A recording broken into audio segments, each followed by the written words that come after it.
Youth കോൺഗ്രസിന്റെ തലപ്പത്തെത്താനുള്ള ഈ നേതൃഗുണം എന്ന് പറയുന്നത്, അതായത് ഞാൻ മനസ്സിലാക്കിയിരിക്കുന്നത് ഒന്നുകിൽ എന്തെങ്കിലും തട്ടിപ്പ്, അല്ലെങ്കിൽ വെട്ടിപ്പ്, അല്ലെങ്കിൽ പെണ്ണുപിടി. ഇതാണ് ക്ലാസിക്ക്. പെണ്ണുപിടിയാണ് ക്ലാസിക്ക്. പെണ്ണുപിടി ഉണ്ടെങ്കിൽ മറ്റ് ഗുണങ്ങളൊന്നും വേണ്ട. അപ്പോൾ അങ്ങനെ മാങ്കൂട്ടം അവിടെ അങ്ങനെ എത്തിയതാണ്. വളരെ ചുരുക്കം സമയം കൊണ്ടാണ് അവിടെ എത്തിയത്. അപ്പോൾ മാങ്കൂട്ടം പെണ്ണുപിടിയിലായിരുന്നു സ്പെഷ്യലിസ്റ്റ് ആയിട്ടുണ്ടായിരുന്നത്. മാങ്കൂട്ടത്തിനെ മാറ്റി. അപ്പോൾ അബിൻ വർക്കി വരും എന്നൊക്കെയാണ് പറഞ്ഞിരുന്നത്.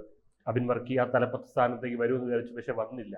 അത് വളരെ നല്ല കാര്യമാണ്. അബിൻ വർക്കിക്ക് അഭിമാനിക്കാം, അങ്ങനെ അപമാനിക്കാതിരുന്നത് അല്ലേ, തലപ്പത്ത് കൊണ്ടുവന്ന് അപമാനിക്കാതിരുന്നത്. അബിൻ വർക്കി ഒരു നല്ലവനാണ് എന്ന് നമുക്ക് വിശ്വസിക്കാം. അറിയില്ല, കോൺഗ്രസ്സുകാരുടെ കാര്യമായിട്ട്. എന്തായാലും ആ സ്ഥാനത്തേക്ക് ഇപ്പൊ പുതിയൊരാൾ വന്നിട്ടുണ്ട്, OJ ജനീഷ്. OJ നമ്മൾ മോഹൻലാലിനെയൊക്കെ എന്താണ് മന്ത്രി, കേന്ദ്രമന്ത്രി OG എന്ന് വിളിച്ച പോലെ, റിയൽ OG എന്ന് വിളിച്ച പോലെ ഇവിടെ റിയൽ OJ ജനീഷ് വന്നിരിക്കുന്നത്. ഇത് ഒന്നാം തരം തട്ടിപ്പ് വീരൻ ആണ്. അതായത് തട്ടിപ്പിലാണ് അദ്ദേഹം സ്പെഷ്യലിസ്റ്റ് എന്നാണ് അറിയുന്നത്. അപ്പോൾ ഇവരെയൊക്കെ ഇങ്ങനെ, അതായത് ഇവരെ തിരഞ്ഞെടുക്കുന്ന ഒരു പ്രക്രിയ എങ്ങനെയാണെന്നുള്ളതാണ്. മറ്റേ തലങ്ങളിൽ പിന്നെ വീരത്വം ഉണ്ടോ എന്ന് ചോദിച്ചാൽ നമുക്ക് അറിയില്ല. തട്ടിപ്പിലാണ് ഇപ്പൊ പുറത്തു വന്നിരിക്കുന്നത്. തട്ടിപ്പ് എന്ന് പറയുന്നത് അബിൻ വർക്കി തേഞ്ഞു ഒരാൾ ഇട്ടേക്കുന്ന പോസ്റ്റാണ്. ടിൻഡോ ആന്റണി എന്നാണ് അദ്ദേഹത്തിന്റെ പേര്. അദ്ദേഹം ഇട്ടിരിക്കുന്ന പോസ്റ്റാണ്. ശരി, ഓക്കെ, അബിൻ വർക്കി തേഞ്ഞു, ശരി, ഓക്കെ. പക്ഷേ പകരം കെട്ടിയിറക്കിയത് ആരെയാ? യൂത്ത് കോൺഗ്രസിൽ സാമ്പത്തിക തട്ടിപ്പ് നടത്തി ലക്ഷങ്ങൾ മുക്കിയ ഒരുത്തൻ OJ ജനീഷ്. എന്തുകൊണ്ടും യോഗ്യൻ. തൃശൂർ DCC അംഗം ഇയാൾക്കെതിരെ AICC ജനറൽ സെക്രട്ടറി ദീപാദാസ് മുൻഷിക്ക് പരാതി നൽകിയ വാർത്ത പുറത്തു വന്നിട്ടുണ്ട്. ആ വാർത്ത അതിന്റെ ഇത് നമ്മളിവിടെ കാണിക്കുന്നുണ്ട്. അതായത് KPCC ടെസ്റ്റ് നടത്തി കയറിയ പുതിയ യൂത്ത് കോൺഗ്രസ് അധ്യക്ഷന്റെ യോഗ്യതയായി കണ്ടത് 18 ലക്ഷം കൂപ്പൺ തട്ടിപ്പ് നടത്തിയ പ്രവർത്തനമാണ് ആ സ്ഥാനത്തിന് അദ്ദേഹത്തെ അർഹനാക്കിയത്. അതായത് ഒന്നുകിൽ പെണ്ണുപിടി വേണം, അല്ലെങ്കിൽ ലക്ഷങ്ങളുടെ തട്ടിപ്പ് നടത്താൻ യോഗ്യത ഉണ്ടാകണം, അല്ലെങ്കിൽ കുതികാൽ വെട്ട്, പാരവയ്പ്, ഇത്തരത്തിലുള്ള എന്തെങ്കിലും പിന്നെ കാര്യങ്ങൾ ഉണ്ടാകണം. ഇവർക്കാണ് യൂത്ത് കോൺഗ്രസിന്റെ തലപ്പത്തിരിക്കാൻ ഏറ്റവും യോഗ്യത. അങ്ങനെ ഒരുത്തൻ ഇറങ്ങി കയറി വന്നു. അവനെ പെട്ടെന്ന് തന്നെ MLA ആക്കാൻ, യൂത്ത് കോൺഗ്രസിൽ നിന്ന് പെട്ടെന്ന് പിടിച്ചുകൊണ്ട് MLA ആക്കാൻ ശ്രമിച്ചു. MLA ആക്കാൻ കഴിഞ്ഞപ്പോഴാണ് ഗർഭം ഉണ്ടാക്കിയത്, പിന്നെ ഗർഭം കളച്ചിലുണ്ടാക്കിയത്, പിന്നെ പെണ്ണുങ്ങൾ 60 വയസ്സുള്ള സ്ത്രീകൾക്ക് വരെ മെസ്സേജ് അയപ്പ്, രാത്രി കാണാൻ നല്ല സുന്ദരിയാണ്. വീര്യം കൂടിപ്പോയി. വീര്യം കുറഞ്ഞത് മതി എന്ന് പറഞ്ഞാണ് ജനീഷിലേക്ക്. അവന് വീര്യം കുറച്ച് കുറവാണ്. കാരണം 18 ലക്ഷം തട്ടിപ്പേ ഉള്ളൂ. ഇനി പെണ്ണ് കേസ് ഉണ്ടോ എന്നുള്ളത് അറിയില്ല, പുറകെ ഓരോന്നായിട്ട് വരുമായിരിക്കാം. ഇനി ഇയാള് തന്നെ മറ്റൊരു പോസ്റ്റും കൂടെ ഇട്ടിട്ടുണ്ട്.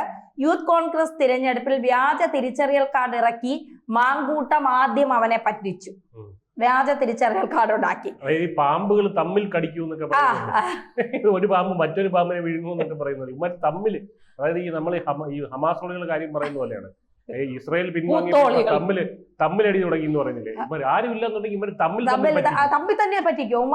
ഇവന്മാരെ പോലെ ഈ CPMന്റെ ഒരു ഗുണം എന്തെന്ന് വെച്ചാൽ, നമ്മൾ എങ്ങനെ തിരിഞ്ഞും മറിഞ്ഞു വിട്ട് നോക്കിയാലും ഇവന്മാര് ഒരാളെ കുത്തി പിന്നെ പരിക്കേൽപ്പിക്കുകയോ അല്ലെങ്കിൽ ഒരാളെ അപമാനിക്കുകയോ ചെയ്യുന്നത് വളരെ അപൂർവമായിട്ട് നമ്മൾ കണ്ടിട്ടുണ്ട്. അങ്ങനെ ഇല്ല, അങ്ങനെ ഒരു സംഭവമുള്ള ഇവർക്ക്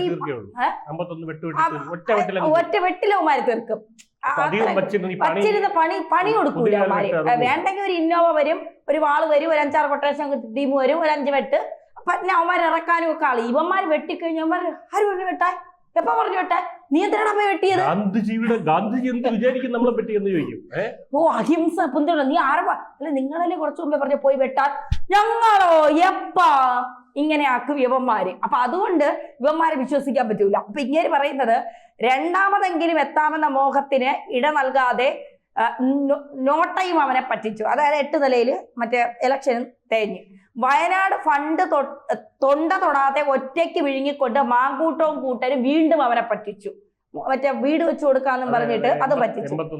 പിന്നെ പെണ്ണ് പിടിച്ചതിന്റെയും ഫണ്ട് മുക്കിയതിന്റെയും ഒക്കെ കഴിവ് തൂക്കി നോക്കിയപ്പോൾ സ്നേഹിച്ച സംഘടനയും അവനെ പറ്റിച്ചു. അവസാനം പെണ്ണു പിടിച്ചതിന്റെ പേരിൽ മാങ്കൂട്ടം നാറാണക്കല്ല് കണ്ട് ഇറങ്ങി പോകേണ്ടി വന്നപ്പോഴെങ്കിലും തനിക്ക് കിട്ടുമെന്ന് കരുതിയ പ്രസിഡന്റ് സ്ഥാനം നൽകാതെ ഹൈക്കമാൻഡും അവനെ പറ്റിച്ചു. തോൽവികളെ ഏറ്റുവാങ്ങാൻ വർക്കിയുടെ ജീവിതം പിന്നെയും ബാക്കി.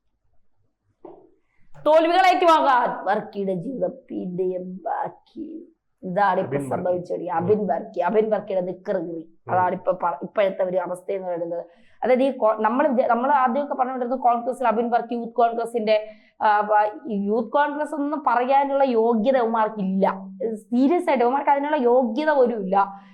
യൂത്ത് കോൺഗ്രസ് എന്ന് പണ്ട് ഉണ്ണി ബാലകൃഷ്ണന്റെ ഭായി അറിയാതെ വീണ് പോയതാണ്. അതാണ് കറക്റ്റ്. അങ്ങനെ അറിയാതെ ഒന്നും അല്ല, അങ്ങനെ മനഃപൂർവ്വം അത് പറഞ്ഞതെന്ന് തന്നെ എനിക്ക് തോന്നുന്നു. അപ്പൊ യൂത്ത് കോൺഗ്രസ് എന്ന് പറയാൻ യോഗ്യത യൂത്ത് കോൺഗ്രസ് വർണ്ണവന്മാര് നോക്ക് 18 ലക്ഷം മുഖ്യമനൊക്കെ എന്ത് യൂത്ത് കോൺഗ്രസിന് എന്ത് പിന്നെ അല്ല ആ സ്ഥാനത്ത് വന്നിരുന്നിട്ട് ഇവന്മാർ എന്തുണ്ടാക്കും എന്നാണ് ഈ പറയുന്നത്. വീണ്ടും തട്ടിപ്പ് വെട്ടിപ്പ് നടത്തുകയല്ലേ ചെയ്യുന്നത്. അത്രയ്ക്ക് ആളില്ലേ ഇവന്മാരയില്? നല്ല യോഗ്യരായിട്ടുള്ള, ഈ പെണ്ണ് പിടിക്കാത്ത, പരസ്പരം ഭാര വയ്ക്കാത്ത, കുത്തിത്തിരിപ്പുണ്ടാക്കാത്ത, പിന്നെ ഈ ലക്ഷങ്ങൾ തട്ടാത്ത ഒരുത്തം പോലും ഇവന്മാരെ പാർട്ടിയിൽ ഇല്ല എന്നുള്ളതാണ് ഇത് തെളിയിക്കുന്നത്. CPM എങ്ങനെയാണ് എടുക്കുന്നത് എന്ന് വെച്ച് കഴിഞ്ഞാൽ നല്ല വെട്ടാൻ കഴിവുള്ളവന്മാരായിരിക്കും. അതുപോലെ അവരിവരുടെ പാരമ്പര്യത്തിനനുസരിച്ച് അഴിമതി ചെയ്യാൻ കഴിവുള്ളവരെ എടുക്കുന്നു, പെണ്ണ് പിടിക്കാൻ കഴിവുള്ളവരെ എടുക്കുന്നു, അത്രേ ഉള്ളൂ. മറ്റവിടെ നല്ല വെട്ടും ആ വെട്ടും നല്ല ഒറ്റ 51 വെട്ടിന് അല്ല ഒരു മറ്റേ ഡമ്മി എടുത്തു കൊടുക്കും. ഡമ്മി വാഴയിൽ വെട്ടി പഠിക്കാൻ പറയും, വെട്ടുകാട്ട്. അപ്പൊ വെട്ടും. അങ്ങനെയാണ് ഇവര് എടുക്കുന്നത്. അപ്പൊ അത് യോഗ്യത അനുസരിച്ചിട്ടാണ് ഇവിടെ എടുക്കുന്നത്. അതെ, യൂത്ത് കോൺഗ്രസ് നമ്മള് പൊതുവെ ഈ യുവാക്കളെ മറ്റേ ഉദ്ധരിക്കാൻ അല്ലെങ്കിൽ യുവാക്കളെ ഇപ്പോ സമൂഹത്തിന്റെ ഇതിലേക്ക് അവരുടെ പ്രശ്നങ്ങൾ പരിഹരിക്കാൻ, ഇതാണല്ലോ യൂത്ത് കോൺഗ്രസ് എന്ന് പറയുന്നത്. മറ്റേത് KSU എന്ന് പറയുമ്പോൾ കോളേജിന്റെ ഇതില്. ഇവിടെ യൂത്ത് CPM വേറൊരു കാര്യങ്ങളുണ്ട്. ഈ ചാനലിൽ വന്നിരുന്ന ആർക്കും മനസ്സിലാവാത്ത ഈ ഭാഷയിൽ ബൗദ്ധികവാദങ്ങളാണ്. മറ്റേ ചിന്താ ജെറോമ്, മറ്റേ തോൽക്കുണ്ടല്ലോ, തോൽക്കിനൊക്കെ അതിന് 6 ഷോ ഇവർക്കൊക്കെ അങ്ങനെയുള്ള സ്പെഷ്യൽ. ഇപ്പൊ പുതിയൊരുത്ത് ഇറങ്ങിയിട്ടുണ്ട്, സരോജ്. പഴയത് തന്നെ. ഇന്നലെ മെനിങ്ങാന്ന് അവന്റെ ഒരു ഇത് കണ്ട്, ഷാഫി പറമ്പിൽ ആശുപത്രി. എനിക്കത് അവൻ ചോദിച്ചത് എനിക്കൊരു ഡൗട്ട്, ഈ പിന്നെ താടിയും ഇതൊന്നും എടുക്കാതെ ഓപ്പറേഷൻ നടത്തും അല്ലേ? മൂക്കിനകത്തല്ലേ ഓപ്പറേഷൻ? അപ്പൊ അതൊന്നും എടുക്കണ്ടേ? മൂക്കിന്റെ പാല ഒടിഞ്ഞു എന്നുള്ളതാണ് ഇഞ്ചറി. അത് ഓപ്പറേറ്റ് ചെയ്യുന്ന താടി മീശ എടുക്കണമെന്ന് എനിക്കറിയില്ല. താടി എടുക്കേണ്ട ആവശ്യമുണ്ടോ എന്ന് എനിക്കറിയില്ല. കുഴപ്പമില്ല എനിക്ക്. ഇവൻ പറയണത് താടി എടുക്കാത്തത് കൊണ്ട് ഓപ്പറേഷൻ നടത്തിയില്ലെന്നാണ് പറയുന്നത്. അവന്റെ പുതിയ കണ്ടുപിടുത്തം. ഇവന്മാരുടെ അടുത്ത് പോകാൻ പറയും. ഇവര് പണ്ട് ഉമ്മൻചാണ്ടിയെ ഒരുത്തൻ കല്ലെറിഞ്ഞിട്ട് ഉമ്മൻചാണ്ടി ആശുപത്രിയിൽ അഡ്മിറ്റ് ചെയ്തപ്പോ അത് രാഷ്ട്രീയമൊന്നും, അതായത് നെറ്റ് നോക്കി പ്ലച്ചന കല്ലെറിഞ്ഞിട്ട് എവിടെ ആയിക്കോട്ടെ, ദേഹത്തല്ലേ, വയസ്സായ മനുഷ്യനല്ലേ അത്. നല്ല വേദന. നമ്മുടെയൊക്കെ അച്ഛന്റെ പ്രായം വരും എന്തായാലും. ആ ഒരു നമ്മുടെ അച്ഛന്റെ പ്രായമല്ല, അപ്പൂപ്പന്റെ പ്രായം വരും. പക്ഷെ അച്ഛന്റെ പ്രായമുള്ള മനുഷ്യനെ കല്ലെടുത്തെറിഞ്ഞിട്ട്, അയാള് നെഞ്ചത്തായിക്കോട്ടെ നല്ല ഊക്കൊരു കല്ലെടുത്തെറിഞ്ഞു എറിഞ്ഞിട്ട് ഇദ്ദേഹം ഹോസ്പിറ്റലിൽ പോകുമ്പോ അത് അവിടെ രാഷ്ട്രീയം കളിക്കുന്നു. അങ്ങനെ എന്നിട്ട് എന്താ ചെയ്ത? ഈ എന്തെങ്കിലും ചെയ്തോ? ഈ കല്ലെറിഞ്ഞ ആളുടെ ക്ഷമിച്ചു വിടുകയാണ് ചെയ്തത്. പിണറായി വിജയൻ വല്ല ആയിരുന്നെങ്കിൽ അതെ അവന്റെ കാര്യം 7 തലമുറ തീർന്നത്. യോഗി പറയും പോലെ ഭീകരവാദികളുടെ തലമുറകൾക്ക് വരെ ഞാൻ പാഠം പഠിപ്പിക്കുക. അതുപോലെ പക്ഷെ ഞാൻ ഇന്നലെ കണ്ട പിണറായി വിജയൻ എനിക്ക് വല്ലാത്തൊരു സങ്കടം തോന്നി. ഇന്നലത്തെ പത്രസമ്മേളനത്തിലെ പിണറായി വിജയൻ എന്ത് ശാന്തനായിരുന്നു കൊണ്ട്. എൻ്റെ മകന് ക്ലിഫ് ഹൗസിൽ എത്ര മുറിയുണ്ടെന്ന് പോലും അറിയില്ല. അപ്പൊ അതിന്റെ താഴെ എടുത്ത കമന്റ് ഇട്ടിട്ട് ഏത് കിഴങ്ങനടാവായി ക്ലിഫ് ഹൗസിലെ മുറി പോലും എണ്ണാൻ കഴിയാത്ത ഒരാളാടാ ദുബായ് ബാങ്കിൽ ജോലി ചെയ്യണേന്ന്. അത് തമാശക്കിട്ടതായിരിക്കാം, പക്ഷെ എങ്കിൽ പോലും ഒരച്ഛൻ്റെ രോദനം എന്നൊക്കെ നമ്മൾ പറയുന്നത് പോലെ എൻ്റെ മക്കളെ എനിക്ക് ദുഷ്പേര് കേൾപ്പിച്ചിട്ടില്ല എന്നൊക്കെ പറയാനുള്ള ഒരു മനസ്സ് അദ്ദേഹം കാണിക്കുന്നുണ്ടല്ലോ അല്ലേ? ഇപ്പൊ ഇന്നലെ ഇദ്ദേഹം ഇത് പറയുമ്പോൾ വീണ വിജയ കർണാടക ഹൈക്കോടതിയിൽ മറ്റേ കേസ് സ്റ്റേ ചെയ്യണമെന്നും പറഞ്ഞിട്ട് അവിടെ ചെന്ന് കറയിക്കൊണ്ടടക്കായിരുന്നു. അപ്പോൾ എന്താ പറയുക, ഈ നമുക്കിപ്പോൾ ഒരു രാഷ്ട്രീയ പാർട്ടിയായിട്ട് നമുക്ക് ആരെയും കൂട്ടിച്ചേർക്കാൻ പറ്റില്ല. എല്ലാം ഒന്നിനൊന്നിന് മെച്ചമാണെന്നേ പറയാൻ കഴിയൂ. ഇവിടെ പിന്നെ മറ്റേ അവിടെ നിന്ന് CPM BJP അന്തർധാരയെന്ന് പറയുന്നു. ഇവിടെ പിന്നെ കോൺഗ്രസ് പിന്നെ എന്താ പറയുക, എന്ത് ചെയ്യണമെന്ന് പോലും അറിയാതെ അന്തം വിട്ട് കുന്തം വഴങ്ങി നിൽക്കുന്ന ഒരവസ്ഥ. ഈ യൂത്ത് കോൺഗ്രസിന്റെ അധ്യക്ഷ സ്ഥാനത്തേക്കൊക്കെ വരാൻ കുറച്ചുകൂടി യോഗ്യതയുള്ള ആളുകളെയൊക്കെ കൊണ്ടുവന്ന് ഇരുത്തണം എന്ന ആഗ്രഹമുണ്ടെങ്കിൽ പോലും കോൺഗ്രസിന്റെ ഒരു നിസ്സഹാവസ്ഥയാണ് ഞാൻ മനസ്സിലാക്കുന്നത്. കാരണം ഒറ്റൊരുത്തം പോലും പേരിന് നല്ലവനില്ലല്ലോ. ഇവന്റെയൊക്കെ മൂത്ത് കിടക്കുന്ന ഒരുത്തനാണെങ്കിൽ അതും പട് മൊണ്ണ രാഹുൽ ഗാന്ധി. അപ്പൊ പിന്നെ ഏവനെ പിടിച്ച സ്ഥാനത്തിരുത്തും. ഇതിന്റെയൊക്കെ ഒരു അവസ്ഥ ഒരു വല്ലാത്ത അവസ്ഥയായിപ്പോയി. ഇനി ആരെങ്കിലും ഒക്കെ വരട്ടെ. തിരക്ക് എന്തുണ്ട് എടുക്കാൻ.